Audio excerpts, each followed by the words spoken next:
Olá, caro estudante. Eu sou a professora Sirlene Fernandes e através da disciplina da Arte e Educação, nós vamos trabalhar hoje culturas indígenas. Os primeiros descobridores do nosso território foram as antigas comunidades que chegaram à América no período pré-histórico e, com o passar do tempo, formaram diversas civilizações. Entretanto, a história aponta a chegada de Cristóvão Colombo na América e Pedro Álvares Cabral no Brasil. Na época do descobrimento, quando os portugueses chegaram ao litoral brasileiro, dando início ao processo de ocupação, perceberam que a região era ocupada pelos povos nativos. A esses nativos, os portugueses deram o nome de índio, pois acreditavam ter chegado às Índias.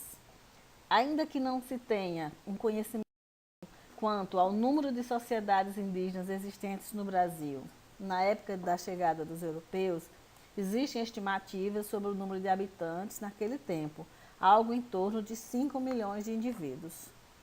Os primeiros contatos foram de estranheza e de certa admiração e respeito. Caminha relata a troca de sinais, presentes e informações. Quando os portugueses começaram a explorar o pau-brasil nas matas, começaram a escravizar muitos indígenas ou a utilizar o escambo, dando espelhos, apito, colares e chocalhos para que os indígenas em troca do seu trabalho. O processo de colonização levou à extinção de muitas sociedades indígenas que viviam no território dominado, seja por meio das guerras, seja em consequência do contágio por doenças trazidas dos países distantes, como a gripe, o sarampo, a varíola, que vitimaram muitas vezes sociedades indígenas inteiras, em razão dos índios não terem imunidade natural a estes males, ou ainda pela imposição aos índios a nova maneira de viver. Os indígenas que habitavam o Brasil em 1500 viviam da caça, da pesca e da agricultura de milho, amendoim, feijão, abóbora, batata doce e principalmente mandioca. Esta agricultura era praticada de forma bem rudimentar, pois utilizavam a técnica da coivara, que é a derrubada de mata e queimada para limpar o solo para o plantio. Os índios domesticavam animais de pequeno porte, como por exemplo porco do mato e capivara.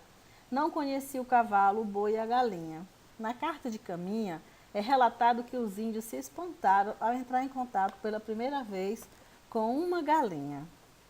À medida que os colonizadores foram explorando o território, perceberam essas populações e que se dividiam em centenas de povos que falavam línguas distintas, tinham costumes e hábitos diferentes. Estima-se que na época eram faladas cerca de 1.300 línguas indígenas. Para estudarmos os povos indígenas, estes foram agrupados de acordo com as semelhanças existentes entre suas línguas. Dessa forma, são reunidos povos com características culturais comuns. A classificação linguística reconhece a existência de dois troncos principais, que é o tupi e o macro-G, e de outras 6 famílias linguísticas de significativa importância: Aruaque, Arauá, Caribe, Macu, Tucano e Yanomami, além de muitas línguas sem filiação definida, não classificadas ou isoladas. As tribos indígenas possuíam uma relação baseada em regras sociais, políticas e religiosas. O contato entre as tribos acontecia em momentos de guerra, casamento, cerimônias de enterro e também no momento de estabelecer alianças contra um inimigo comum. Eles tinham, além das línguas, também tinham as casas que eram diferentes de acordo com a etnia e também as músicas. Além disso, os índios faziam objetos utilizando as matérias-primas. Vale lembrar que o índio ele tem uma relação diferente com a terra. A terra, por exemplo, pertence a todos e quando o índio caça, costuma dividir com os habitantes de sua tribo. Entre os indígenas não há classes sociais como a do homem branco, porém existem atividades diferenciadas entre homens, mulheres e crianças. Os índios faziam objetos utilizando as matérias-primas da natureza. Vale lembrar que o índio respeita muito o meio ambiente, retirando dele somente o necessário para sua sobrevivência. A arte para o índio era bem diferente, porque ele não tinha essa noção. Ele utilizava os objetos que eles faziam de uma forma utilitária ou que tinha alguma representação dentro da comunidade, como no caso das festas religiosas e tal. Cada grupo tinha uma arte particular. Eles extraíam a madeira para construir canoas, arcos, flechas e suas habitações, né, que eram as ocas. Outra arte também utilizada era a pintura corporal, que é muito importante para a cultura indígena, porque ela indica um lugar na sociedade e se relaciona com forças naturais e sobrenaturais.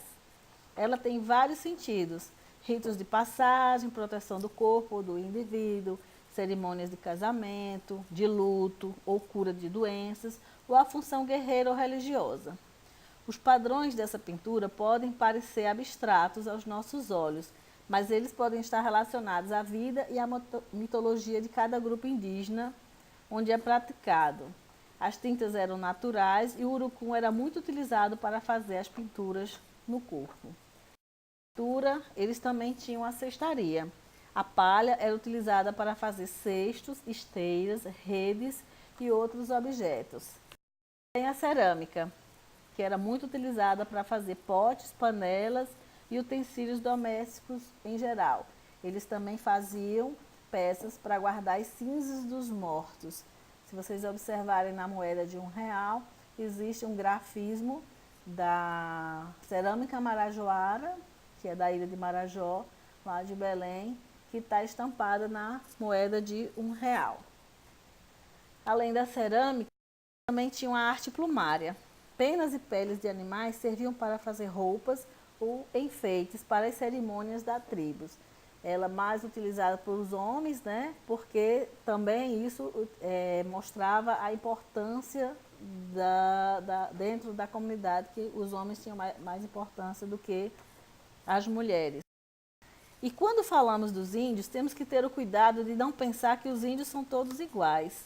Ao longo dos séculos, as comunidades indígenas aqui formadas desenvolveram diferentes tipos de costumes, línguas, valores e tradições. Até mesmo em sua fisionomia, podemos observar que os povos indígenas também possuem diferenças outras interessantes. Mas qual é a ideia que você tem em relação ao índio? Como é que ele se apresenta para você hoje?